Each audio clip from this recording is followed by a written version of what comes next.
On Mount Ararat, at 4,500 meters on the bottom of a huge rock crevice, is present a building-type structure, visibly artificial and resembling a ship-type vessel.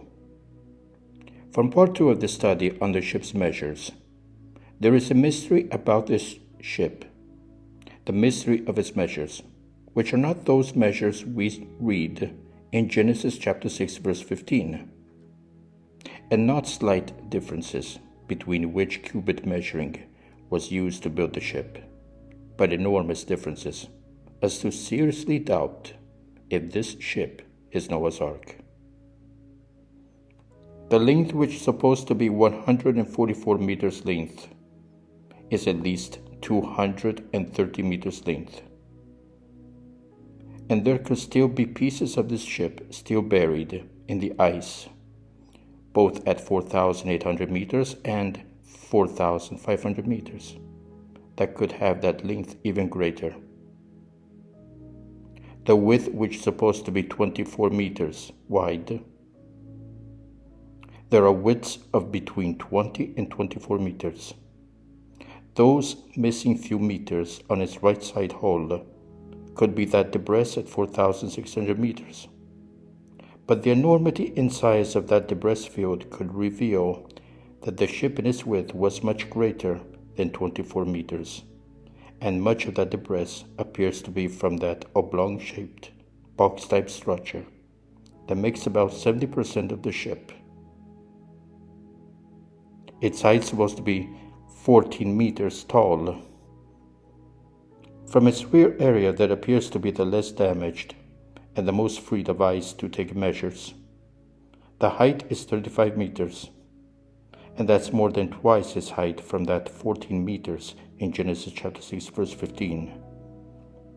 But then the ship, in its overall picture, appears twisted, especially at the box-type structure. Its height in this area could be its width, and its width the height. But then we would have a width of 35 meters and a height of around 24 meters, which is still too much of a difference in height and too much of a difference in width to have a Noah's Ark.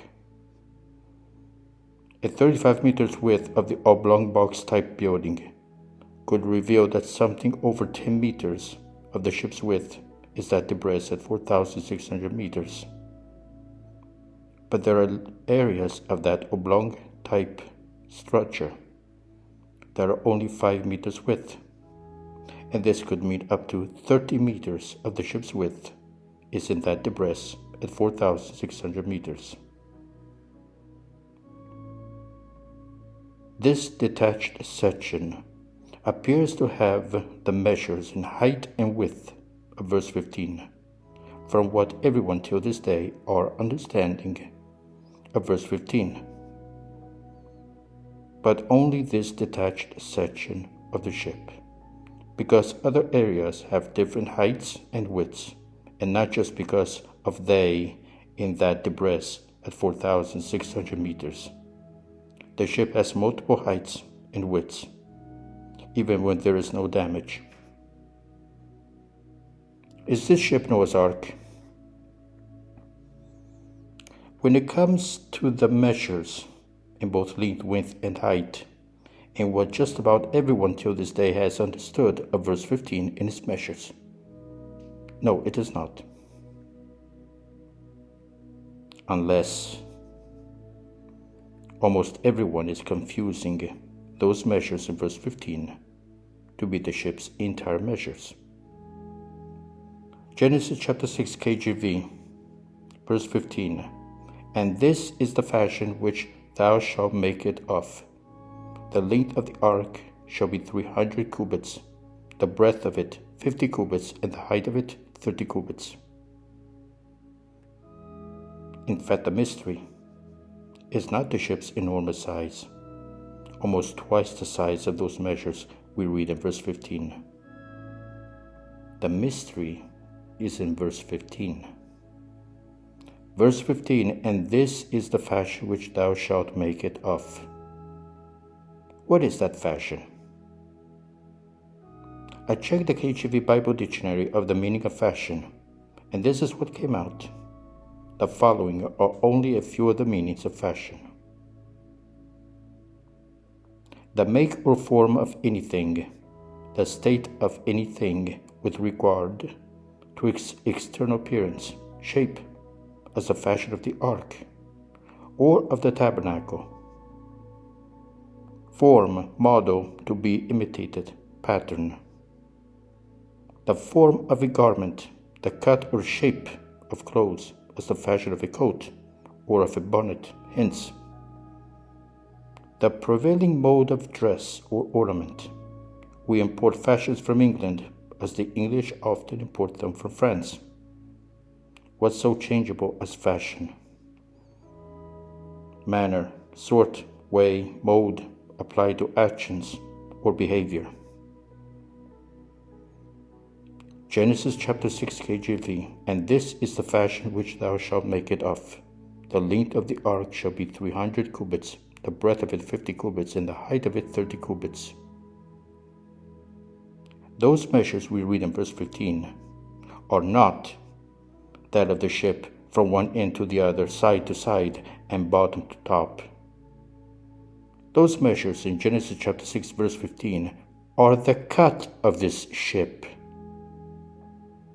This would mean that from those measures we read in Genesis chapter 6 verse 15, the ship would have to be much bigger than those measures. In fact, this ship is enormously bigger than those measures in verse 15. Verse 15, with those measures being the cut of the ship, would also reveal that the droop in her sight, as Noah's ark, is false, because the measures of the droop in her sight appear to be those of verse 15, understood as the measures of the ship's entire design. But those measures of verse 15 are not the measures of the ship in its entire design, but that of a cut, its cut.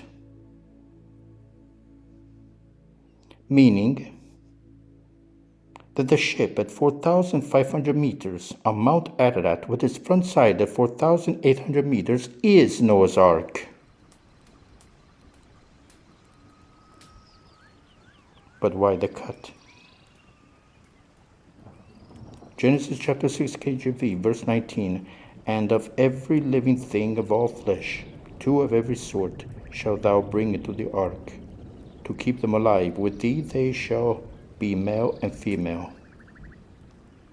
Verse 20, of fowls after their kind, and of cattle after their kind, and of every creeping thing of the earth after his kind, 2 of every sort shall come into thee, to keep them alive. Those measures we read in verse 15 as the cut is the animal space of the ship. The cut is the animal space of the ship.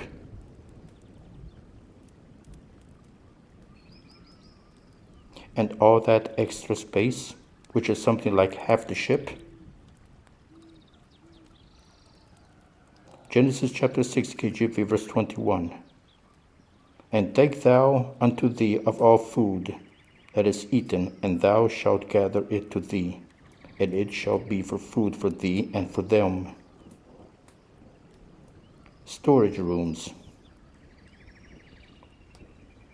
According to Bible scholars, the measures of Noah's Ark, believed to be those measures in verse 15, understood as being the measures of the entire ship, including storage rooms, the ship could have contained up to 25,000 pairs of animals, or 50,000 individual animals. But now, through the correct meaning of verse 15, those measures are only that of the animal space, without including storage space. This could mean that the ship could have contained up to 50,000 pairs of animals, or 100,000 individual animals.